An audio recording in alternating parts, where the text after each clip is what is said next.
Hello, I'm Todd Johnson, and this is Earlylands in Conversation. Today, we are very fortunate to welcome to the podcast former Latvian President Valdis Zatlers. President Zatlers served as Latvia's head of state from 2007 to 2011, a period that coincided with the global financial crisis. President Zatlers also was the first and only Latvian leader to visit Moscow on a state visit, where he gained firsthand knowledge of what drives President Putin and how the Russian leader engages with his counterparts. President Zatlers offers insights into how he sees the war in Ukraine developing in the months ahead, and fascinating vignettes from a career that includes not only affairs of state, but also serving as a surgeon responding to the disaster at Chernobyl in 1986. One administrative note, this interview was recorded in late August, so please pardon the references to summer weather and also lack of reference to very recent developments in geopolitics. I'm very pleased to welcome President Valdis Zatlers to Earlylands in Conversation.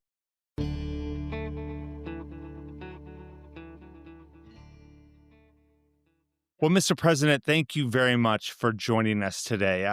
I think you're in your summer home in Latvia. Is that right? That's right. Enjoying the last days of summer. Well, as I was telling you earlier, my son is in Latvia right now, and he has commented that he loves August and early September in the Baltic as compared to the very, very warm Mediterranean. Every place has some privileges. That's spoken like a true diplomat. Let's jump right into it here. You and I have spoken before, and I have read a number of your writings.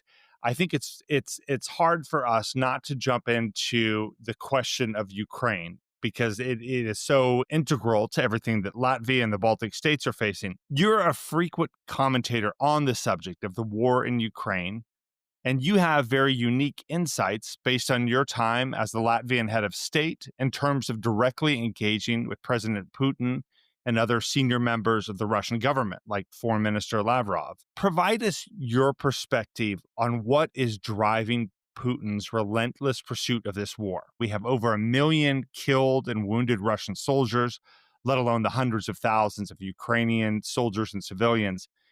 Is he driven by a truly sort of messianic vision for a greater Russia? And then also tell us how you think the Baltic states and Russia's very near abroad fit into that perspective. That's a big question there, so take your time. It's a question of large scale.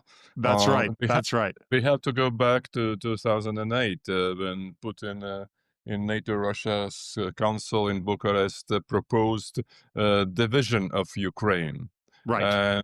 And nobody reacted. Everybody thought it's rhetorics. No, it was his plan. But today, I would say the failure of taking over Ukraine or government change in Ukraine in 2022 makes him to go on with the war. Right. And there's no turning back, so to speak. Yeah. And let's say it called at the beginning, Putin called this special military operation. And I said usually that Czechoslovakia in 1968 was a special operation, few days, and the government was changed.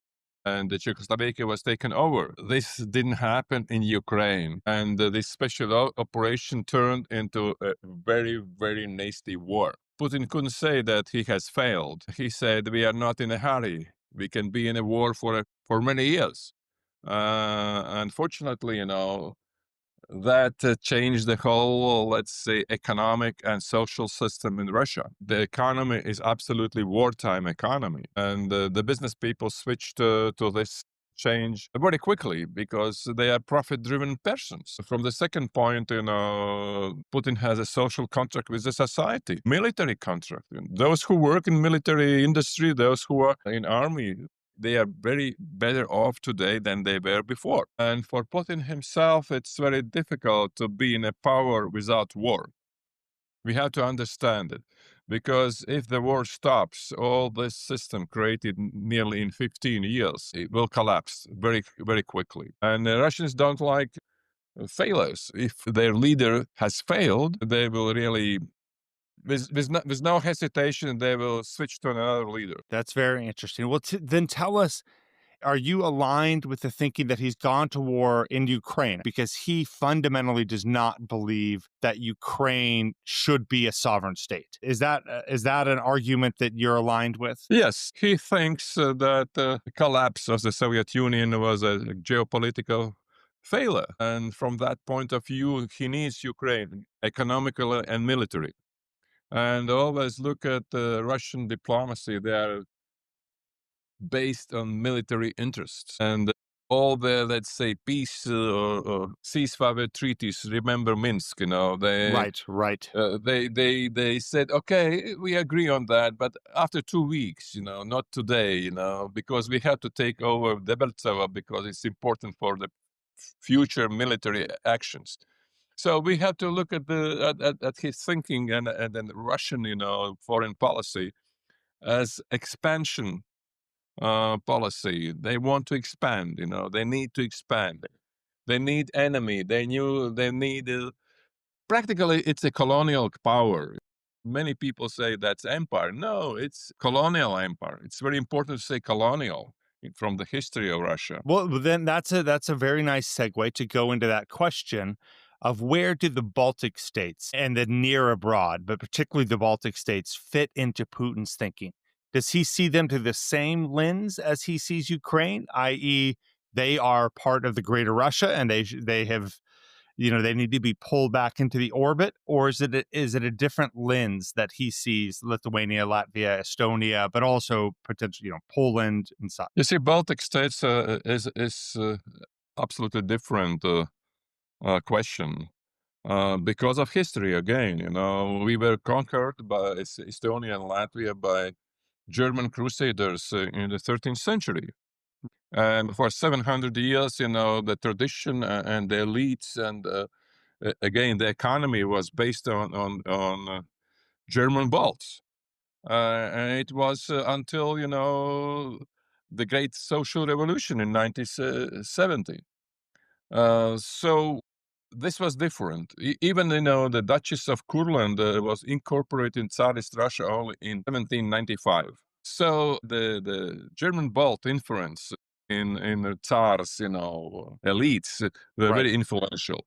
They were never typical Russian colonial part of imperial Russia.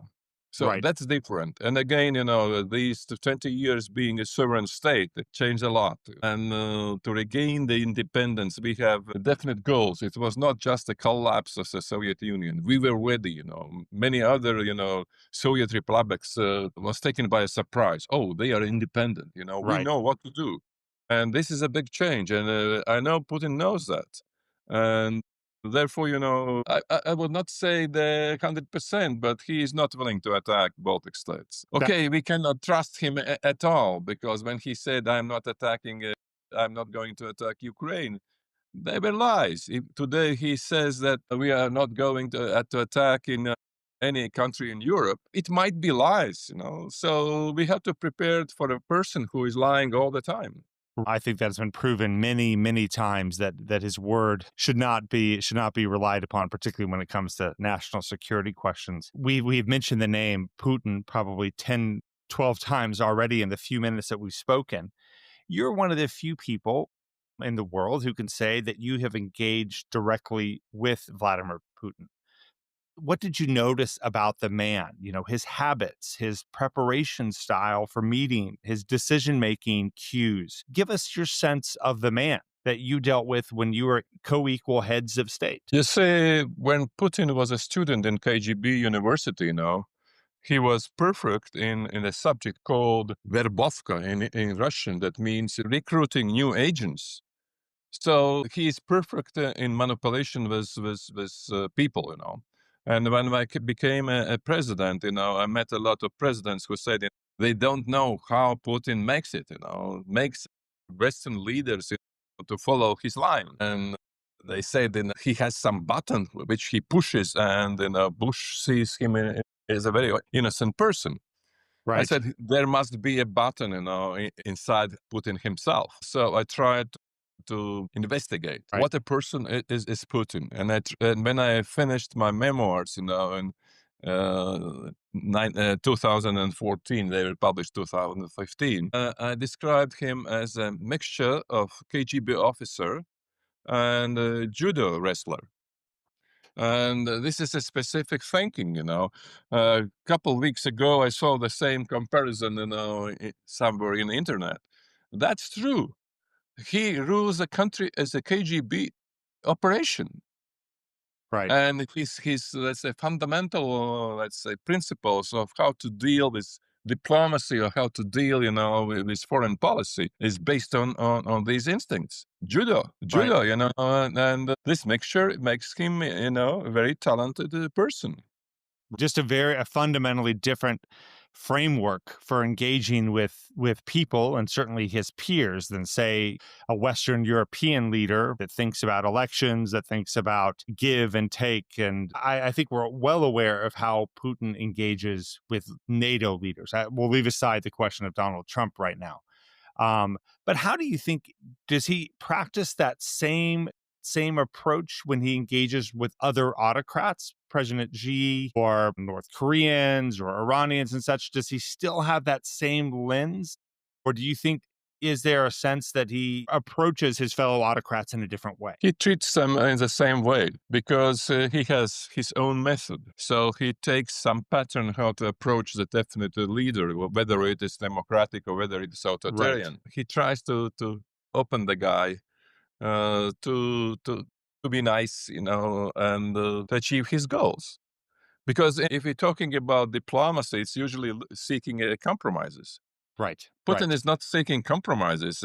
Putin is seeking a possibility to advance, to take something from the opposite side and not giving nothing in return. That's his approach, And we have to understand that if we propose something to him, he will take it, but he will never respond in the same way. He will see the offer as a weakness of a Western diplomat or Western leader. So we have to understand that. And I will quote President Medvedev. He said in one of these interviews that when he was still, I think, a prime minister or president, I don't remember the time, when he openly said Russia is going to protect its national interests in any way. There was a small pause, and he added, but just according to international law and treaties. Now this time it's gone. Right. No word about international law and international treaties. Right. It's zero sum. Yeah. Right. I win, you lose, or vice versa. Taking a step away from Putin, in terms of negotiations in Ukraine, I think we're seeing a whole new diplomatic playbook. The EU is operating according to traditional rules and norms as regards diplomacy, and the US is definitely taking let's wing it and let's look for some quick wins. What concrete levers do you think will actually influence Putin's calculus around Ukraine? I mean, for him, he's going to have to give some ground, or maybe not. But he isn't even close to meeting Ukraine and the West halfway in terms of negotiations. Is that an even possible outcome? What ground will Moscow give, do you think, to end this war? I would say I believe in classical diplomacy. Right. This deal-making diplomacy, it's a diplomacy about failures. In a business, failure is a normal thing, Failed deal is a normal thing. Let's start a new one. That's the approach of President Trump. But in diplomacy, you are seeking for stability and sustainability.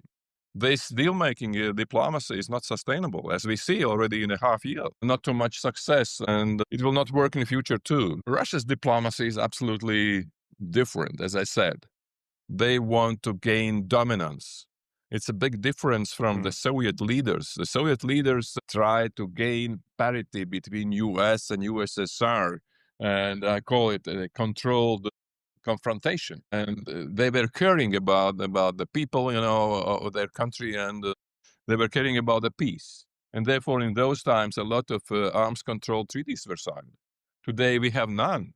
And today, it's not a fight for parity. It's a fight for dominance. And we have to understand, Hmm. if we allow Russia to dominate, we are failed in all cases. That's a great takeaway. It's a fight for dominance. I'm not quite sure that that has sunk in with some of Western European leaders. Well, so that line makes me I think it's not, I don't think it's apocryphal. I think it's true. General David Petraeus, back in the early period of the Iraq War, I think it was around 2003 or so, he reportedly asked an American journalist, tell me how this ends. AK, how is this war? How does this end? So tell me, when you're looking 6, 12, 18 months ahead, how do you think this ends in terms of the war in Ukraine? Or does it not end? Is it just going to continue? Nobody knows the answer because the expected end of the war, expected by Russia, has failed. Right. Now, it's very difficult to say when Russia will stop. Because in this war, we cannot say that Ukraine has lost or Russia has lost, or neither, Ukraine has won, except one thing, that they have their own sovereign states. They have defended it. Right. And Russia has not won except, access to Crimea. So there are some kind of tactical wins, but strategic wins even. But I can't imagine what would be acceptable defeat of Russia or Right. acceptable victory of Russia, because in a classical way, in this war, and we see not only in this war but other wars in the world, it's asymmetric, it's absolutely unpredictable. And in no case, the state or the army with the bigger resources will win. So people cannot describe what they're talking about, the defeat of Russia. They couldn't explain what they mean by the defeat of Russia. The only way is to make something very painful to Putin himself or Russian economy, but not, just, small pain, a really serious pain.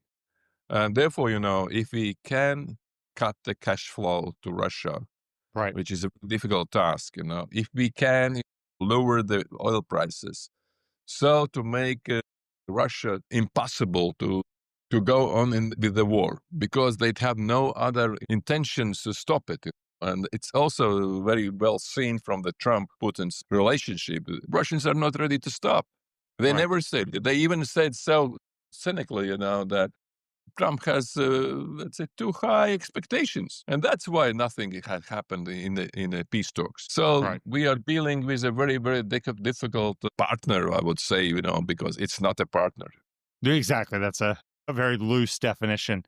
I'm reading right now Serhii Plokhy's wonderful book, Chernobyl, and it makes me, and it's led so many questions as I learn about that horrible crisis and event, about Russian thinking, about official Russian thinking. You spent quite a bit of time in Chernobyl as a physician immediately after the crisis. Is there any takeaways you had from that experience of dealing with Russian officialdom that has given you a perspective of how Russian officialdom is handling this? You see, it was one of the greatest experiences in my life, especially because I was 2 weeks after the catastrophe at the place, and nobody was prepared for that. And if we compare the talks about preparation to the nuclear war, the Russian army or the Soviet army at that time was not prepared even for a catastrophe in a nuclear power station. The leadership was not prepared. They tried to escape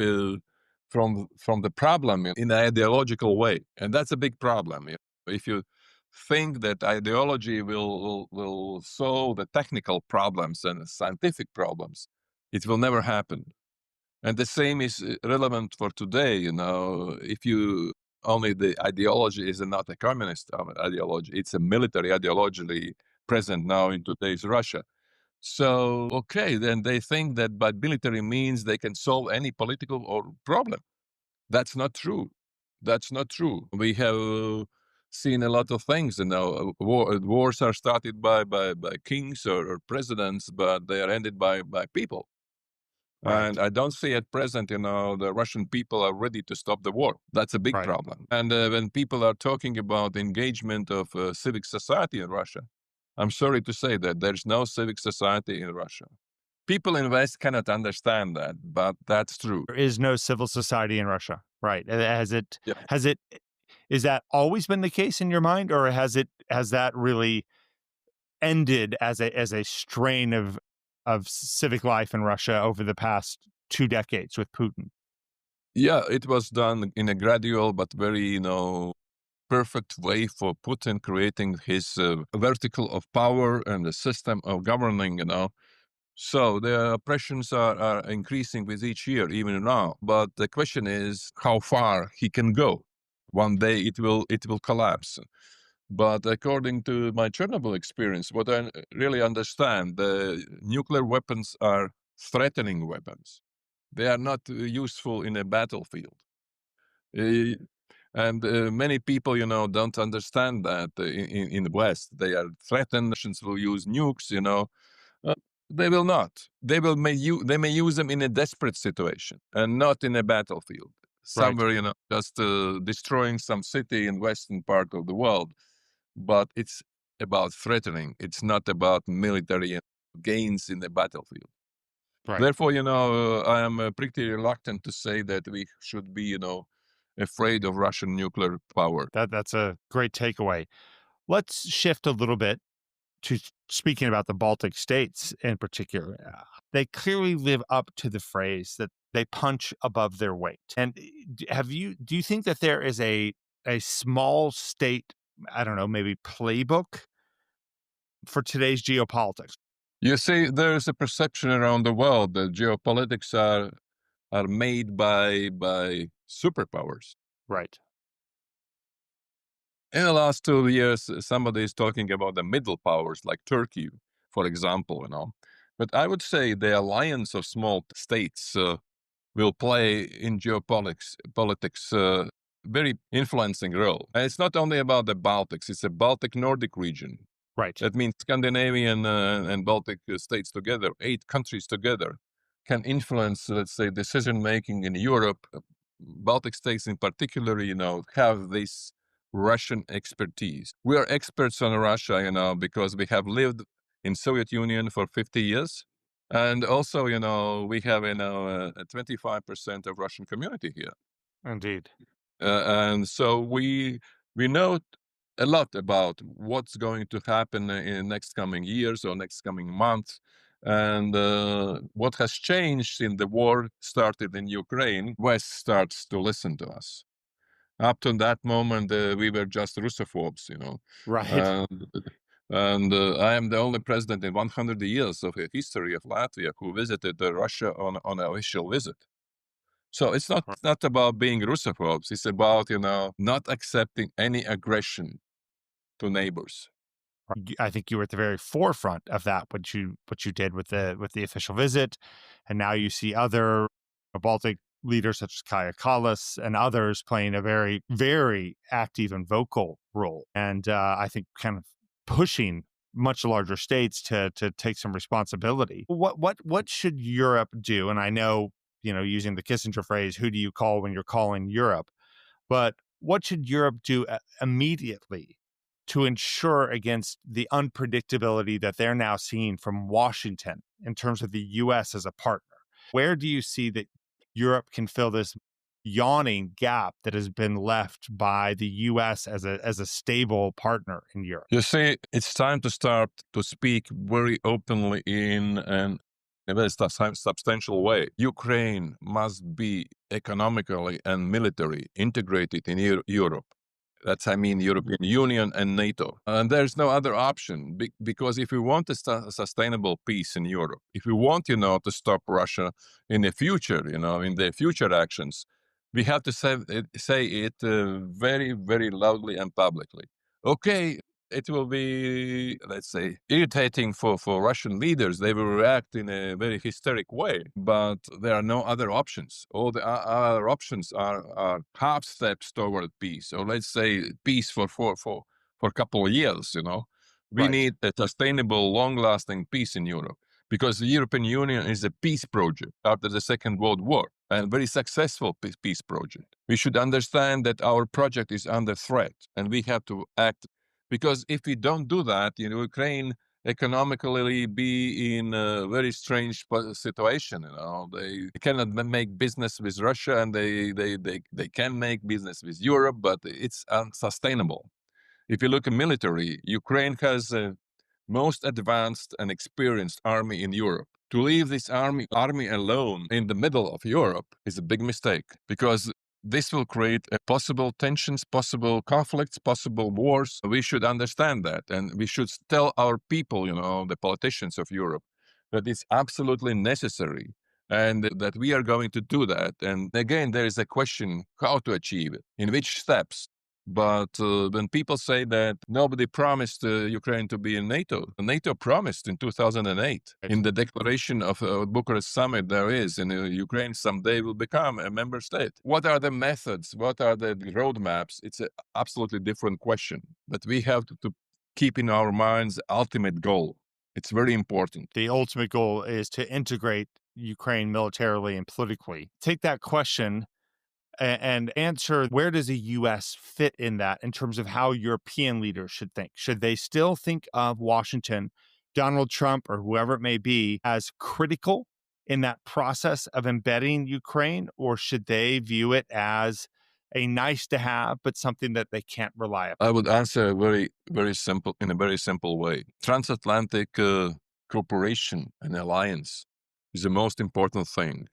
Every time in the history when these ties are loosened between America and Europe, we have all big troubles. It's not about President Trump. It's about long-lasting relationship. And again, economic and military. So on an example of Sweden and Finland joining NATO, I would say, these two countries were neutral. And then one day they understood that the neutrality, creates them a lot of problems. And again, my question why they are not joining, they usually answered, we are cooperating. I said, cooperating is a very loose ties. You need to be under one command chain. You have to be in a one system, not just, let's exercise together. That's nothing. The same is relevant to Ukraine. We need them to be not in a cooperation. Point very well taken. One thing, I spent much of my career sort of analyzing, assessing, and thinking about political leadership and what good political leadership looks like and what bad political leadership looks like. You lived as the head of state through probably the most trying period of Latvia's post-independence path, and that was the financial crisis in 2008. The country, I think, was pretty much brought to its knees, at least economically.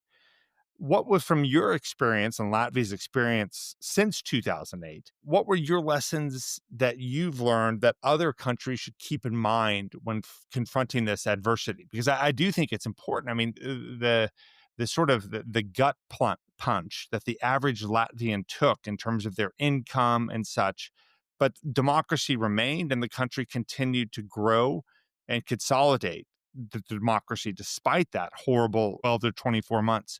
What were your lessons from that could apply to other countries going through equal challenges? Never give up at first.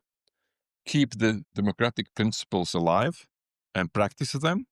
And of course, ethical principles are of very great value. Never forget about that.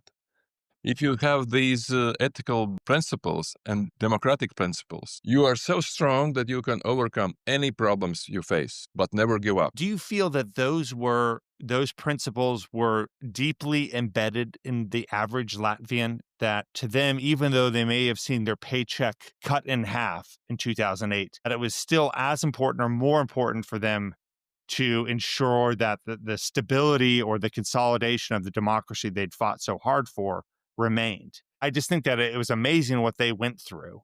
And I sometimes question if other countries could really have that resilience. There's only one message to politicians. If you are in trouble, tell the people the truth. And tell the people the good things about the truth and the bad things about truth. Because, if you tell only good things, they will not trust you. If you tell them only bad things, they will become desperate. You need to involve them by telling truth, both good and bad news. Maybe you just answered my question, but I do want to highlight this question of transformational political leadership. Leaders who take great risks for even greater objectives. I'm thinking of Lyndon Johnson in the United States with his Great Society programs. And then there's those leaders who don't do that, who don't take the risks. And I think that list is far too long.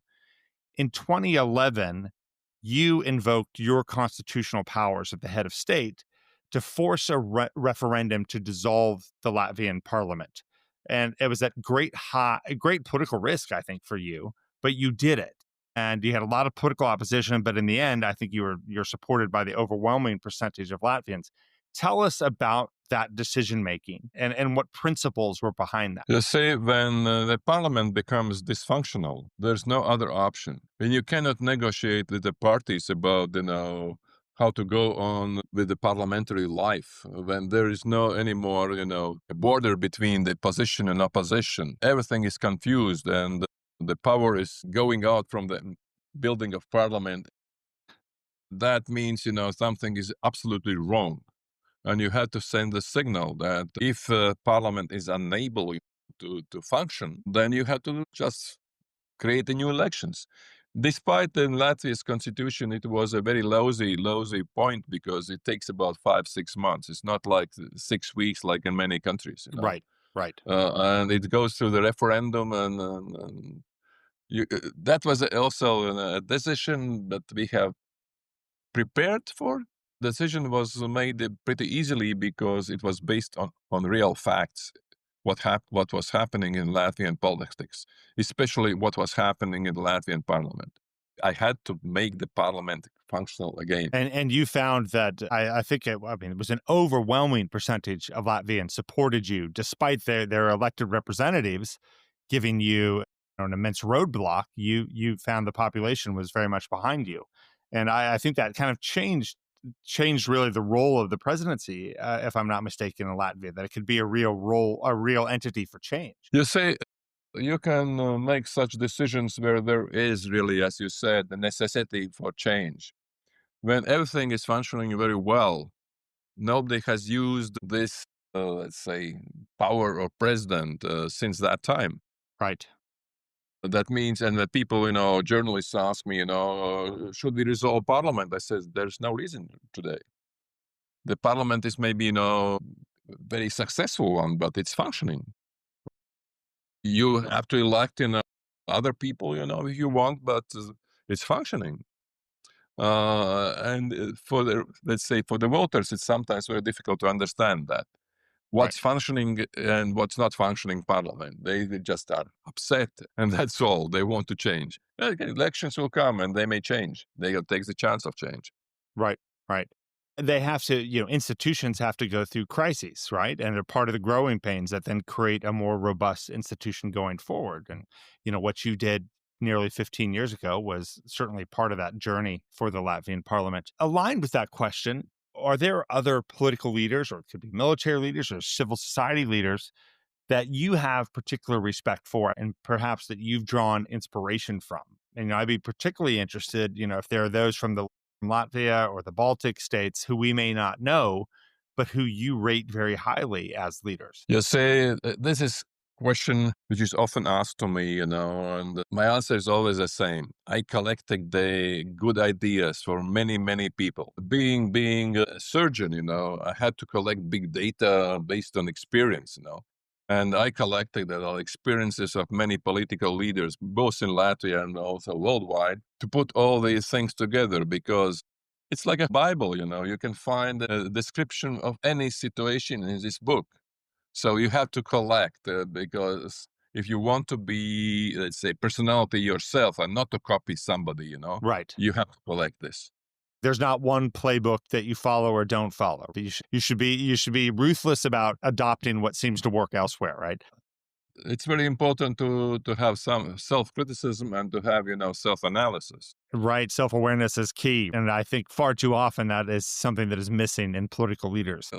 You say that's again, maybe parliamentarians is a difficult story, but for the president, their life background before they became presidents plays a very important role, because president is alone. It's not a group.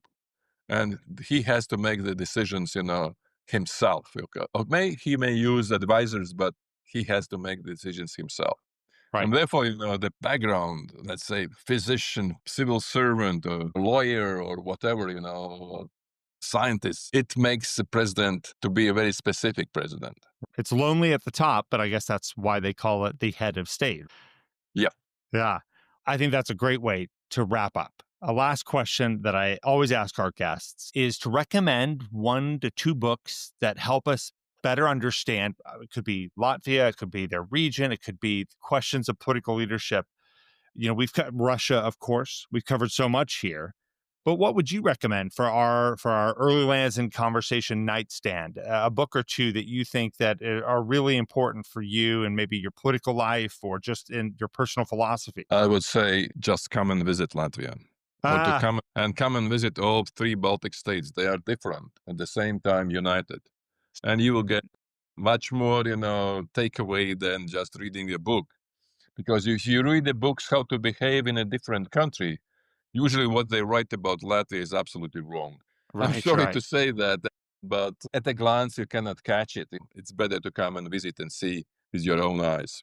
That's good. Well, maybe we'll put the Lonely Planet Baltic States tour guide book, right, which we have here, and it's a great one for restaurants and hotels, and just a good tourist map there for you. So that's great. Visit the Baltic states and see it, and experience it for yourself. Well, Mr. President, thank you so much for all of your thoughts. I do feel like we packed into about 40 minutes here of conversation, a load of topics that could have filled a few hours of a seminar. So I really appreciate your candor and your willingness to address anything and everything. I would just say thank you. Perfect. Thank you, my friend.